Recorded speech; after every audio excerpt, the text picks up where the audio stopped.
बिस्मिल्लाहिर्रहमानिर्रहीम। अस्सलाम वालेकुम। Welcome to the academy of mathematics.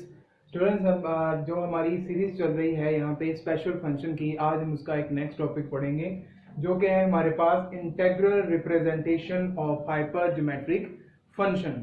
यानी जो हमने इससे प्रीवियस लेक्चर्स के अंदर जो हमने यहाँ पे हाइपर ज्योमेट्रिक फंक्शन पढ़ा है, इससे पहले हमने इसका डिफरेंशिएशन पढ़ा था। अब हम इंटीग्रल जो रिप्रेजेंटेशन है इसका वो स्टडी करेंगे।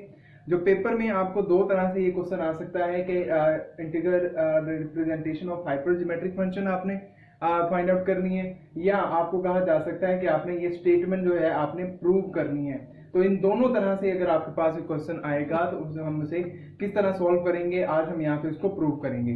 तो स्टार्टिंग के अंदर देखें, हमारे पास प्रूव हमने क्या करना है, एफ जो आपके पास अल्फा बीटा गैमा और आपके पास ये एक्स वेरिएबल के ऊपर बेस कर रहा है, ये इक्वल होगा गैमा फंक्शन ऑफ आपके पास है गैमा फंक्शन ऑफ बीटा और gamma function of gamma minus beta होगा। इसी तरह हमने ये चीज फाइंड आउट करनी है। तो देखिए, अगर हमारे पास यहाँ पे जो राइट साइड बन रही है वो हम इससे स्टेटमेंट के साथ, हम इससे जो टर्म के साथ फेमिलियर है, ये हमारे पास होती है हाइपर ज्योमेट्रिक फंक्शन को रिप्रेजेंट करती है।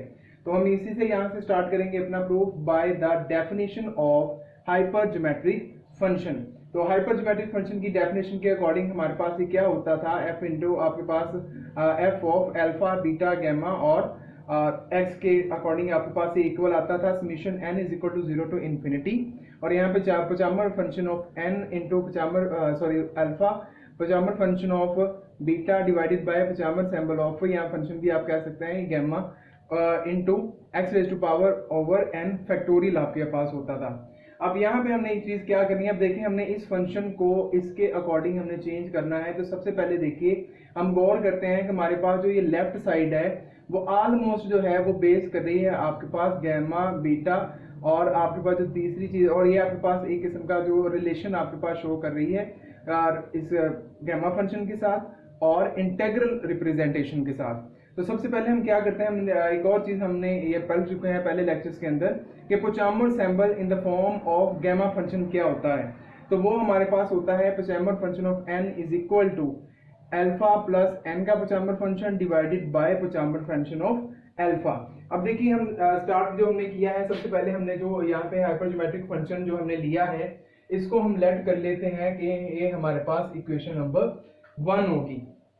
अब इक्वेशन नंबर 1 के अंदर जो हमने यहाँ पे जो लेट किया है कि जो हमने यहाँ पे लिखा है पचामर सैंपल, उसको हम अपनी इक्वेशन नंबर 1 में पुट करेंगे। ठीक है, तो पुट इन इक्वेशन नंबर जब 1 करेंगे तो देखिए हमारे पास यहाँ पे, और ये एक बात गौर रखिएगा कि हम ये अल्फा जो का पचामर फंक्शन के ऊपर ये डेफिनेशन नहीं लगाएंगे। उसकी वजह क्या है, देखें कि हमें यहाँ पे जो फंक्शन बेसिकली हमें जिसको डिस्कस करना है वो है आपके पास बीटा और गैमा के ऊपर, और अल्फा जो है हमें वो इसी सेंस के अंदर चाहिए, वो लास्ट के ऊपर आपके पास मैं इसको आपको फाइनलाइज करके आपको बताऊंगा कि ये क्या चीज बन रही थी।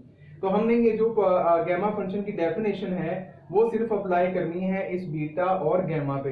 तो फिर हमारे पास इक्वेशन नंबर 1 बन जाएगी summation n is equal to 0 to infinity, आपके पास Pochhammer function symbol of alpha ऐसे ही आ जाएगा into Pochhammer symbol of beta की जगह के ऊपर मेरे पास आ जाएगा इस डेफिनेशन के अकॉर्डिंग बीटा प्लस n का gamma function divided by beta gamma function. अब देखिए यहाँ पे डिवाइड का साइन था, ये मैंने डिवाइड शो करवा दिया, यहाँ पे डिवाइड था, डिवाइड शो करवा दिया। तो उसके बाद हमने गैमा के ऊपर ये प्रॉपर्टी अप्लाई की, तो into xn raise to power divided by n factorial आ जाएगा मेरे पास।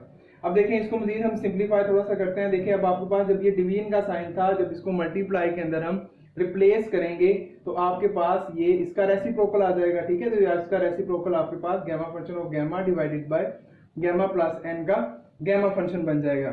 यहां से अगर आप एक चीज नोट करें कि यहाँ से आपके पास देखिए समीशन n है वो जिस चीज पे अप्लाई होगा उसको हम इस मिशन के अंदर रखेंगे, बाकी जो कांस्टेंट वैल्यू होगी उसे हम बाहर ले जाएंगे। तो देखें गैमा फंक्शन जो है और बीटा फंक्शन जो है ये दोनों के अंदर n मौजूद नहीं है, तो एज ए कांस्टेंट टर्म हम इन्हें कॉमन ले लेंगे और बाकी जो रिमेनिंग बचेगा वो इस मिशन साइन के अंदर ही मौजूद रहेगा। उसके बाद देखें जब ये चीज हमारे पास बन चुकी, इसके अकॉर्डिंग मेरे पास ये गैमा और बीटा आ चुका है। अब ये तीसरी जो टर्म है मेरे पास यहाँ से किसी सेंस में भी नहीं बन रही, तो हम यहाँ पे क्या करेंगे, हम मल्टीप्लाई एंड डिवाइड कर देंगे गैमा माइनस बीटा के गैमा फंक्शन को, ताकि हमें यहाँ पे ये चीज मिल सके। तो इसको डिवाइड करने से देखिए मेरे पास यहाँ पे डिवाइड भी किया और मल्टीप्लाई भी किया, तो हमारे पास ये टर्म बन चुकी है। इस टर्म में से अब अगर आप देखें तो अगर गैमा माइनस बीटा को अगर यहाँ पर मैं कॉमन ले लेता हूं तो नेक्स्ट हमारे पास ये क्या बचता है, एफ। ये हमारे पास सिंबल के अकॉर्डिंग यहाँ पे ये आपके पास कॉमन आ चुका है, और नेक्स्ट आपके पास अब इस सेंस के अंदर ये वैल्यू बच गई है। अब हमने नेक्स्ट क्या करना है, तो देखें अब यहाँ पे जब हम स्टक हो गए हैं तो अब हमें यहाँ पे कुछ नई आइडेंटिटी हमने लगानी है। हमने पढ़ा था बीटा फंक्शन और गैमा फंक्शन का रिलेशन, और रिलेशन हमारे पास क्या था, beta mn is equal to m का गैमा फंक्शन इंटू n का gamma function divided by m plus n gamma function. अब यहाँ पे देखें मेरे पास ये चीज मौजूद है। अगर इस चीज को मैं इस्तेमाल करना चाहूँ तो देखें यहाँ पे अगर m इसको कंसीडर कर लें और इसको n कंसीडर कर लें, क्योंकि इसमें बीटा मौजूद है तो इसमें जो बीटा मैंने यहाँ पे इस्तेमाल किया था उसकी जगह हम यहाँ पे कैपिटल B यूज कर लेते हैं। ठीक है, आपके पास m की जगह आ गया बीटा प्लस n और n की जगह आ गया गैमा माइनस बीटा। अब हम इसको इस रिलेशन के अंदर पुट करें तो देखिए आपके पास m की जगह b प्लस n और n की जगह गैमा माइनस b आ जाएगा। और डिवाइड में देखें अगर आपके पास ये क्या था m प्लस n, यानी बीटा प्लस n और प्लस गैमा माइनस बीटा करने से यहाँ से बीटा कैंसिल आउट हो जाएगा और हमारे पास बच जाएगा ये टर्म। और इस टर्म को क्या करेंगे, हम अपने इस बैक जो इक्वेशन है, ठीक है, इसको हमने लेट्स से हम इसे कह दें ये इक्वेशन नंबर 2 है। इस इक्वेशन नंबर 2 में हम पुट करते हैं, तो इस पूरी वैल्यू की जगह मैं यहाँ पे पुट कर दूंगा b into beta plus n comma alpha minus beta put कर देंगे। उसके बाद हमने एक और आइडेंटिटी पढ़ी थी। अब देखें क्योंकि हमने इंटेग्रल इसके अंदर इंट्रोड्यूस करवाना है तो हम बीटा की एक और इंटेग्रल फॉर्म के अंदर प्रॉपर्टी पढ़ी थी, beta m n is equal to integration 0 to 1 t raise to power m minus 1 minus t n minus 1 dt। ठीक है, ये आपके पास कैसे बनता था, ये फर्स्ट की पावर में से -1 और सेकंड की पावर में से -1 कर देते हैं। अब क्योंकि यहाँ पे मेरे पास ये फंक्शन मौजूद है, इसके ऊपर मैंने इंटेग्रल फंक्शन लगाना है, तो हम यहाँ पे क्या करते हैं, m की जगह b प्लस n पुट कर दिया और n की जगह पे गैमा माइनस बीटा पुट कर दिया। तो देखिए हमारे पास ये बन जाएगा 0 to 1 integration t raise to power b plus n minus 1 into 1 minus t और n की जगह पे gamma minus beta minus 1 dt आ जाएगा। अब इस आइडेंटिटी को मैं वापस अपनी इस इक्वेशन के अंदर, जिसका हम नाम रख देते हैं इक्वेशन नंबर 3, इसके अंदर हम पुट करते हैं। तो देखें जहां पे b into B of beta plus n comma gamma minus beta मौजूद था, वहां पे हमने इसकी ये वैल्यू पुट कर दी है।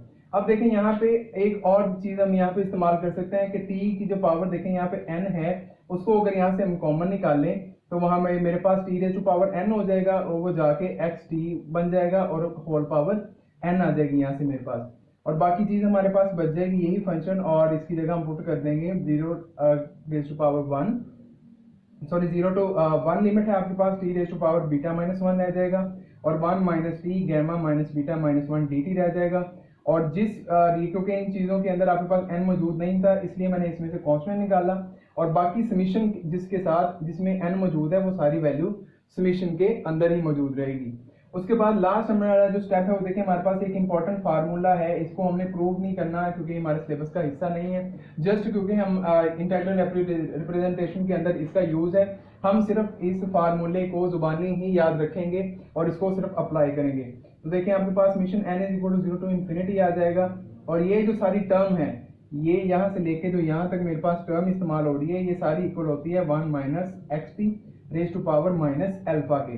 तो मैंने सिंपली क्या करना है, ये जो मेरे पास इक्वेशन नंबर 4 बनी थी, इस इक्वेशन नंबर 4 के अंदर जहां पे ये वैल्यू सारी लिखी थी वहां पे 1 minus xt minus alpha put करना है और ये हमारा फाइनल प्रूव होगा।